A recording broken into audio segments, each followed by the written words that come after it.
आज इंग्लिश बोलायची प्रॅक्टिस करूया एका वेगळ्या नव्या पद्धतीने, ज्या पद्धतीचं नाव आहे शॅडोईंग प्रॅक्टिस. अर्थ असा आहे की आता मी इथे सगळी इंग्लिश वाक्य बोलतेय, ती तिथे तुम्हाला स्क्रीनवर दिसतातही आहेत. ती माझ्या पाठोपाठ म्हणायची. मी दोनदा म्हणणार आहे एक वाक्य, 1 सेकंद पॉज घेणार आहे, त्यावेळेला तुम्ही पण सेम टू सेम टोनिंग मध्ये म्हणायचं. आणि शेवटी मग मी त्याचा अर्थ सांगणार आहे. एक पॅरेग्राफ पूर्ण झाल्यानंतर अर्थ सांगणार आहे मराठीत. सो आपण सुरुवात करूया. तुम्ही पण माझ्याबरोबर प्रॅक्टिस करा, माझ्याबरोबर म्हणा ही वाक्य. करते मी सुरुवात. It was a fine sunny day. It was a fine sunny day. The air was cool. The air was cool. And the weather was pleasant.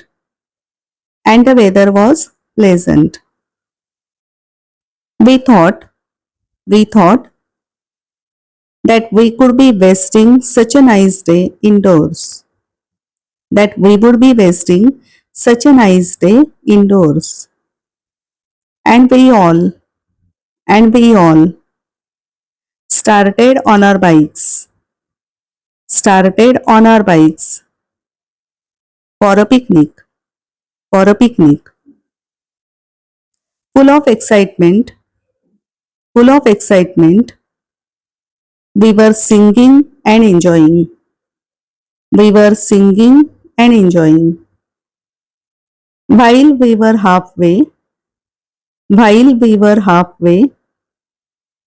suddenly it became dark. Suddenly it became dark. And the clouds covered the sky. And the clouds covered the sky. Before we could think of doing anything, before we could think of doing anything, the clouds started thundering fiercely. The clouds started thundering fiercely. We were completely soaked in the rain. We were completely soaked in the rain. And so was our food. And so was our food. Everyone was sad and quiet. Everyone was sad and quiet. Then suddenly I thought, why we should curse the nature. Why we should curse the nature. Rather, we can enjoy this unexpected event. Rather, we can enjoy this unexpected event. My friends agreed. My friends agreed. And we started bathing, playing, and dancing in the rain. And we started bathing, playing, and dancing in the rain. While the people were running helter and skelter, while the people were running helter and skelter, we were enjoying time. We were enjoying time. This was my most memorable.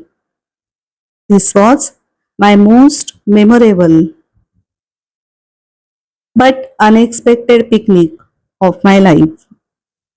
But unexpected picnic of my life. तुम्ही पण म्हटलं असेल माझ्याबरोबर. एकदा परत आता अर्थ पाहूया. मी इंग्लिश वाक्य म्हणून लगेच त्याचा अर्थ मराठीत सांगते. It was a fine sunny day. छान सूर्यप्रकाश पडलेला असा दिवस होता. The air was cool. हवा थंड होती. And the weather was pleasant. आणि हवामान छान होतं. We thought. आम्ही विचार केला. That we would be wasting such a nice day indoors. घरात बसून आपण असा सुंदर दिवस फुकट घालवणार आहोत. And we all started on our bikes for a picnic. आणि आम्ही सगळेजण बाईक घेऊन पिकनिकला निघालो. फुल ऑफ एक्साइटमेंट. अगदी उत्साहाने. We were singing and enjoying. आम्ही गाणी म्हणत होतो आणि मजा करत होतो. While we were halfway. जेव्हा आम्ही अर्ध्या रस्त्यावर होतो. Suddenly it became dark. अचानक एकदम अंधार दाटून आला. And the clouds were covered. And the clouds covered the sky. आणि ढगांनी आकाशाला आच्छादलं. Before we could think of doing anything, आम्ही काही करण्याचं विचार करण्याच्याही आधी, the clouds started thundering fiercely. ढग जोर जोरात अतिशय मोठ्यांदा गडगडाट करायला लागले. We were completely soaked in the rain. आम्ही पूर्णपणे पावसाच्या पाण्यात भिजून चिंब झालो. आणि सो वॉज अवर फूड, आणि त्याचप्रमाणे आमचं जेवण सुद्धा. Every one was sad and quite. प्रत्येक जण दुःखी होता आणि शांत होता. देन आय थॉट, मग मी विचार केला, why we should curse the nature. आपण निसर्गाला का उगीच दोष द्यायचा. Rather we can enjoy this unexpected event. त्याऐवजी आपण हा अचानक असा झालेला अशी घटना एन्जॉय करूया, मजा घेऊया त्याची. My friends agreed. माझे मित्र तयार झाले. And we started bathing, playing and dancing in the rain.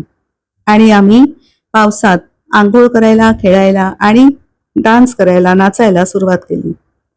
While the people were running helter and skeletal. जेव्हा लोक इकडे तिकडे धावत होते, वी वर एन्जॉईंग टाइम. आम्ही आमचा वेळ मजेत घालवत होतो. This was my most memorable but unexpected picnic of my life. ही अतिशय लक्षात राहील अशी आणि अचानक घडलेली अशी माझ्या जीवनातली पिकनिक सहल. अशाच पद्धतीने व्हिडिओज पाहत राहा. Thank you very much for watching this video today. Bye.